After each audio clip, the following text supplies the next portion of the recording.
It's going to be a beautiful day, and we're going to catch a lot of fish. I feel it. Wendell Pierce is an actor, grew up in New Orleans. We worked on Treme. I played a musician. Tom played Tom. I got a dark shape right here, 10 o'clock. Sight fishing is kind of like bow hunting versus shooting something with a rifle. Go left. Oh. Yeah, baby. After Katrina, you heard people say, let it go, why build it up? I had to piss you off, I had to piss everybody off. Man, pissed everybody off. Yeah. We didn't say that when California was hit by the earthquake. Right. We would never say that about New York. There's a drum with my name on it right out there. Got him. Set the hook, set the hook. Bottom of the knife, baby. Nice. I'm Tom Colicchio, and I'm in the food business. From restaurants to reality TV. My true passion is fishing. No matter the size of the catch, I always love a good fight. There you go. And on my show, we've always got something or someone on the hook. This is Hooked Up.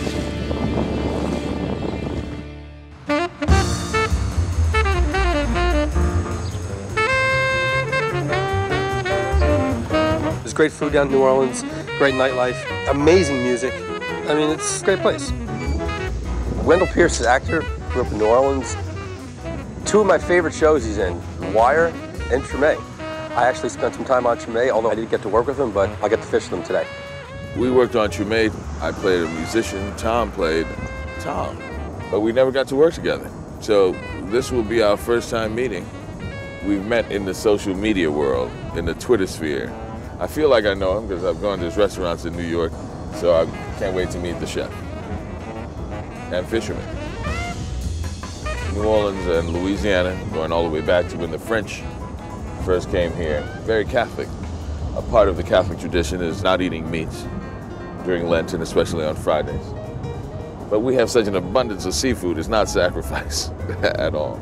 It's going to be a beautiful day, and we're going to catch a lot of fish, I feel it. This area out here is called the Biloxi Marsh. It's a national wildlife refuge. Neat area to go fish, and a lot of good fishing within a short drive from downtown New Orleans. Hey guys, how you doing? What's going on, man? Hey, What's Wendell. going on? What's going on, Tom? Meet you. Same here. How's it going? Ready to go?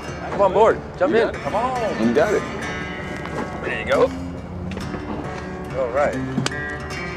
This is home for the next couple hours, right here. Yeah, it is. So the plan today is we're going to start up here by the marina. We're going to work down this spoil canal towards the end and come fish some of this marsh down here. Hopefully we got some clean enough water. There's a lot of shallow bays and oyster bars down here. There should be some redfish on them. If that doesn't work out, we're going to work our way back up, probably fish some of these lee shorelines off the Mississippi River Gulf outlet, and then we're just going to work our way kind of northeast from there and maybe end up by Flat Bay or up by Jules Cutoff up here. That's the plan. See if we can catch some fish. I'm casting like a little bitch. Got to give it a little bit of slack out of that rod tip. If you Yeah. want to do that gold spoon, you want to yeah. feel that rod tip vibrating. If it's vibrating, it's going the right speed, but you just don't want it on the top. Right. Get that fly good and wet too, Tom. That way it sinks. Sight fishing is basically when you're pulling a boat down a shoreline in shallow water, you don't cast until you actually see the fish. It's kind of like bow hunting versus shooting something with a rifle. It's a little more technical. It's a lot of fun. I really do enjoy doing it. Perfect cast, Wendell. When they hit it, all you want to do is just real fast to get that slack out of the line. Okay, all right. I got it down now. Here we go. Oh, here's a fish. Yes. I got a dark shape right here, 10 o'clock. See it out there, 30 feet, going left. Drop it. Got to go right 5 feet further. Drop it. He's going left. Got to go left, Tom. Left. Drop it. Okay, leave it. Leave it. Strip. Leave it. Are they reacting to the fly at all? I'm not seeing the fish. I'm having a hard time picking them up. The big fish. Yeah. That one looks dark. You got good eyes, man. Yeah, I didn't see those fish. Who that talk about beating them Saints? Who that? Ravens are the Saints. Ravens were just a passing fancy for me because I happen to work in that town. The Saints is a lifelong vocation and love of mine. I love the New Orleans Saints. That's the easy one. New Orleans Saints forever. grew up in New Orleans. What is it about New Orleans that seems to be so many creative people that come out, whether they're musicians, actors, artists? It's not a big city, but so many. You think of Alan Toussaint and Neville Brothers and you know, yourself, and you got Mackie now. What is it about New Orleans that does that? You know, culture is the intersection between people and life itself, and how you deal with love, how you deal with death, how you deal with joy, pain, all of that, and we kind of live our culture. We sing when we speak. Hey, Tom, how you doing? Where you at, bruh? We try to imitate that when you're trading fours with music, and the idea of being improvisational and free of spirit, but at the same time honor form. You see that in our religious ceremonies, but at the same time, you know, we have the Mardi Gras before we go into Lent, you know? So that's the intersection of life and people itself, that culture, we live it every day. New Orleans also is about architecture, beautiful architecture, one of the few places in the United States where you harken back 200 years and you kind of see the architecture and the preservation of that. You see the influence of the Spanish and the German, and of course the French and the African all coming together, you know, and the Creole. And it's that inventiveness you see in the cuisine, you know, the formality of what the French brought, but at the same time improvising with all the different other cultures. And you have it in the music too, so. How does that manage to stay together in New Orleans? I think it's really about family also, passing it down. Anybody you meet here will tell you, you know, here's my mother's recipe for gumbo, or here's my mother's recipe for etouffee. Your father took you fishing, you know, or crabbing, and you hang on to that. And a part of that is really, you know, celebrating the life that you have and keeping the faith that you know, will live on. Wind, it actually helps because the fish aren't as spooky. It's really, really calm. You can't get near them. Right, because they see everything. Yeah, they'll see everything. It's really clear. They hear noise. A little bit of wind's not bad. All right, Tom. Dark shape, 10 o'clock, 40 feet. God damn, strip, get it in front of him. Go again. Lead him a little bit. Strip, what a, fish is on crack. Leave it, a little bump. Go again, one more time. Get it out in front of him, maybe like 4 feet if you can. Good, leave it. Let him find it. A little bump. It'll help, I can see these things. Yeah, I saw them sitting there. I was like, those were, I didn't think they were fish. There's like 5 fish just sitting right here. The quicker you can get it in front of them, the better. So like when those fish were coming at you and the fly was behind them, do whatever you got to do to kind of slide it in front of them. Getting the lure or the fly in front of them is only half the battle. Once the fly's in the water, you got to read their body language, see what they're doing, see how they're reacting. There's a lot that goes into it. Getting them to eat it is... Yeah. Sending consolation, the pelicans are having a hard time too.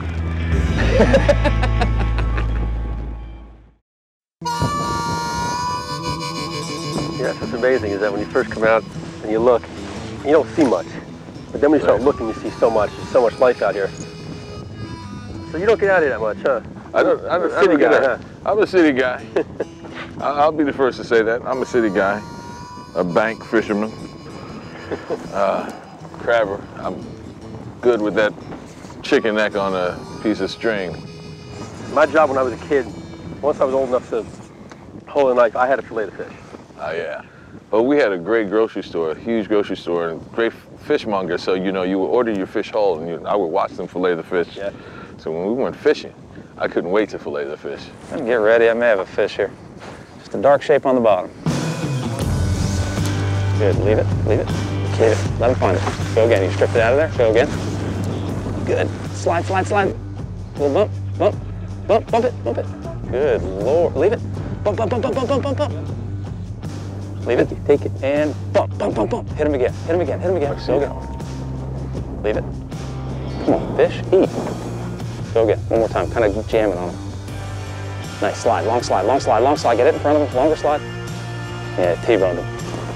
God damn. You guys have fisherman's eyes. Say, man, that's crazy. I mean, that's crazy. Marlowe or Omar? Omar. Because a man has to have a code. Marlowe didn't have much of a code. Omar was a pathological murderer, but he didn't curse. He would never kill on Sunday, and he only robbed drug dealers. So I would say Omar, even though I always told him, no more bodies, stop it. After Katrina, you heard people say, let it go, why build it up? And I had to piss you off. I had to piss everybody off. Man, it pissed everybody off. Yeah. We didn't say that when California was hit by the earthquake. Right. You know, we would never say that about New York. You know, we actually are the only state where you can go offshore and drill the oil. You know, we're like Basra in Iraq. I said, cut the oil off, and then they'll see how important New Orleans is. You know, we're out here in the wetlands. We know everyone in Louisiana wants to save these wetlands because that's important to us, and that's reflected in our culture. How are we going to value the things that are important to us? And that's the role of culture. It's not just entertainment. That's a byproduct of culture. Right. Culture is really saying, we as a society, this is what's important to us, this is what we love, this is what we hate, this is our strengths, this is our weaknesses, this is who we were, this is who we hope to be. It's crazy though to go back and look at maps, aerial maps from before Katrina versus now, and the amount of marsh that we've lost. It's crazy. The rebuilding of the wetlands, is it working? You know, I think it is in some areas. It's gonna take a while, but it'll happen. You just want it to be preserved for the future, you know, for our kids. I'm telling you. For their kids. Great place to fish. Point your rod at 12 for me. Okay, see that dark shape? About maybe 40 feet. Easy to lift. Just a dark shape on the bottom. Hold it right and drop it. Good. Strip, strip, strip, strip. Leave it. Little bump, bump, bump, bump, bump, bump, bump, bump, bump, bump, bump. Take it, take it. Come on. Sure. Go left. Long strip, long strip, long strip, long strip, long strip, and stop. Little bump, bump, bump. Go take it. Go and eat. We gotta find some hungry fish. Right. Shit, I wish I could make them eat. The Wire of The Sopranos. The Wire, period, done. This is the easiest thing ever. The Wire. The Sopranos I loved. The Wire, we changed television. How did you find acting? In high school, they came recruiting for the New Orleans Center for Creative Arts. Okay. That's where Anthony Mackie went to school. Right. That's where Harry Connick Jr., Winston Marsalis, Branford Marsalis. Okay. And this was a school of performing arts where it was really about focusing on the craft and not performance. You know, and the first thing they said is it's important to understand, become a craftsman. You know, become a student of your craft before you try to become an artist. An artist, right. And so it wasn't about fame, it wasn't about anything like that. And so you have this small school kind of prepare you for a real professional arts world. And it's taken me around the world. I have a great curiosity about a multitude of different things. And what really happens is, as an actor, you get to play all of those things at least once in your life. Amazing characters that we've had in TV are Bunk Moreland and Antoine Batiste. How did you approach each one of those roles?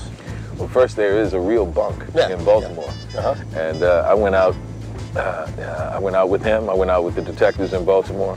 I watched these guys in the homicide actually do an interrogation, and I realized preparation for that role was much like acting because they're students of human behavior. Sure. Now with the real Bunk, I met with him a couple of weeks, and then he came out to the set and gave me a look like that when he was watching me work, and I was scared to ask him, "What did you think?" And so I waited all 5 years before I said anything to him. And someone said, "Hey man, Bunk is retiring. You better be there." So I was there. And he looked at me when I walked in. "Hey, Bunk!" I was like the prodigal son coming home. And with Antoine, it was. And that wasn't much of a stretch. You knew that, right? Yeah. That was in your wheelhouse, right? First of all, it was in my wheelhouse. It was New Orleans. It was all of that. But man, I knew so many musicians, so they were on me like white on rice. You better get that right. Were you nervous that you wouldn't get it, get it right? Yeah, man. I was nervous about everything. I was like, you know, New Orleans and Louisiana, if you don't get it right, they'll let you know. Yeah. Did you ever play music at all before I played for 2 weeks. I played the trumpet in sixth grade. That's about it.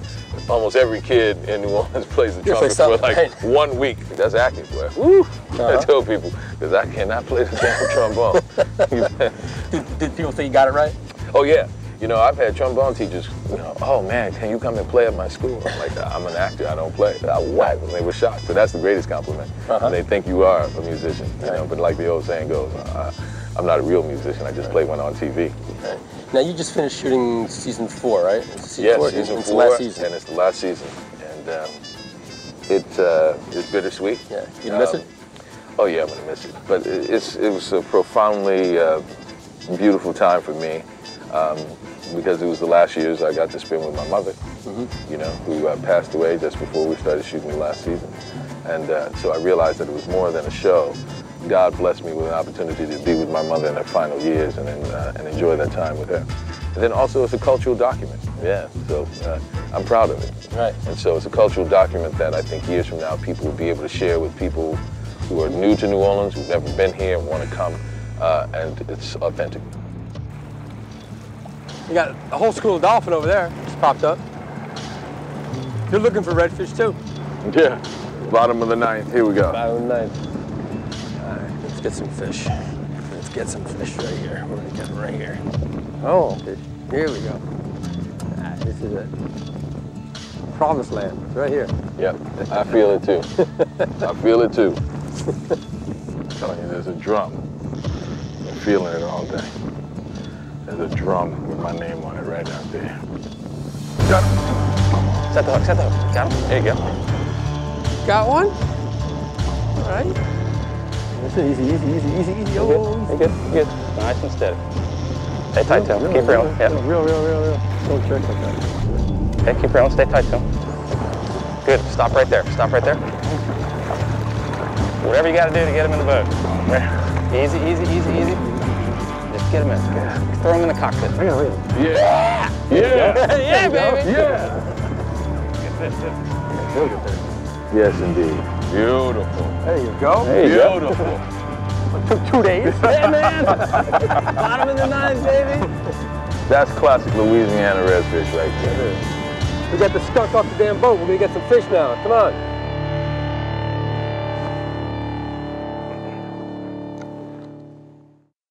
Method Man or Harry Connick Jr.? I like to hang out with Method Man, so that was kind of cool. That's a hard one, that's a draw. I like Harry for his music. I'm not a big rap head, but I love Method Man for his humanity.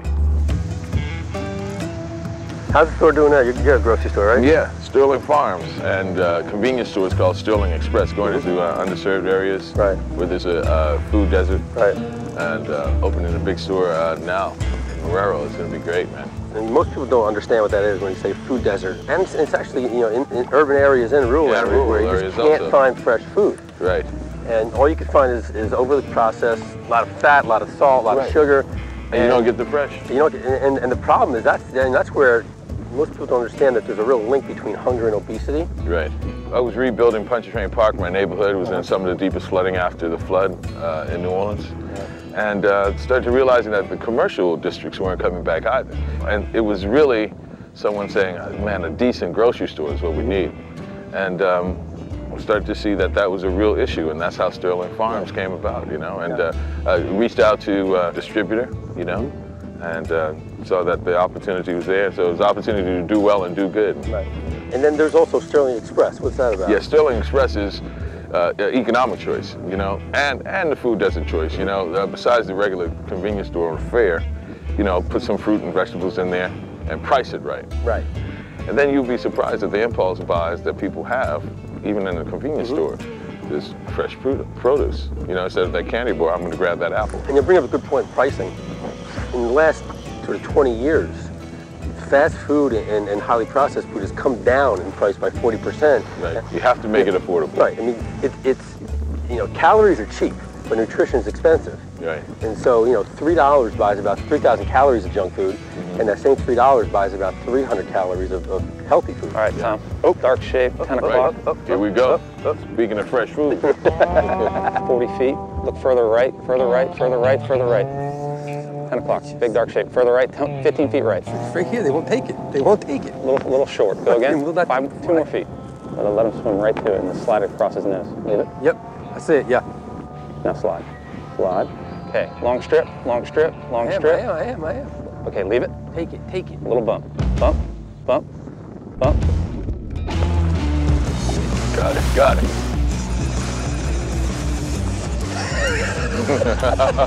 Extra innings. Keep him tight. Keep him tight. Easy, easy, easy, easy. Oh. Beautiful. Keep him tight. Yeah, baby. Yeah. There you go. There you go, Tom. 2 damn days we got him. He's hooked. That's the way to do it. Oh, yeah, He's hooked. Yeah, baby. It's a redfish. A little spot tail. Look at that. Right at you. All right, we're going to let him go. Right? Yeah! We let him go. Bottom of the ninth. Yeah, baby. There you go. That's the way that's done. I think that was extra. That was extra innings. We got Good job. Capital punishment or life sentence? Life sentence. I don't believe in capital punishment. Death begets death, and life sentence is more than adequate punishment until, when I believe, God will then be the ultimate judge. What's next? I have a movie out right now called Parker. Parker? Yeah, that I shot with Jennifer Lopez. That was the best part of that gig. And I have a movie over in France called Mobius, where I play an American CIA director. It's a French movie. And thank God I was playing an American because my French was awful. There you go. And you got something coming up with Michael J. Fox? Yeah, and I'm going to be on NBC with Michael J. Fox, a new project that he has. And we shot it already. It's been pretty fun. What's the big difference between network and HBO? Do you see a difference, right? Yeah, there's a big difference. You know, you work for 3 minutes and then they have a confab. Right. All right, Wendell, do it again, but pull your hat down. All right, cool. Yeah, is that cool? So it's directing and producing by committee sometimes with network. And one of the successes of HBO is the fact that they say, we trust your vision, we trust you, go and do the show. And you get very little notes. I'm not saying that I don't like the notes from NBC, Of course not. I'm not saying that. Everything makes you better, right? Yeah, everything makes you better. Kill you, makes you stronger, most people at NBC, they really know the work. Of course, so of course. It's the best network to work for.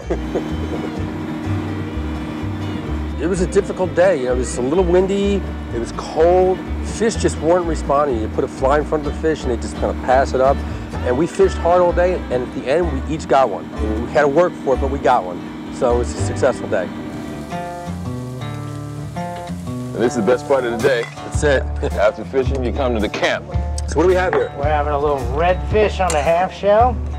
What makes it on a half shell? Because we keep the scales and the skin on. Did you put it on the grill? Yes, sir. What's it seasoned with? And then we're going to put a little crabby. I keep it real simple, just salt and pepper, a little lemon and butter. Very good. They're grilled and they were marinated in my sister's pepper jelly, homemade pepper jelly. Very good. A little olive oil and garlic. Man, Pretty pepper good. jelly is great. Very good. Try a little stuff here. A little something extra right here. A little lanyard. That's perfect. What's wrong with that? Nothing wrong with that. Nothing wrong with that. It's a good This day. is the seafood I was talking about, man. It's so plentiful down here. Yeah, it's a good day on the water. Catch some fish, eat some fish, hang out. Hang out, have a brew. Thanks, man. Thank you. All righty.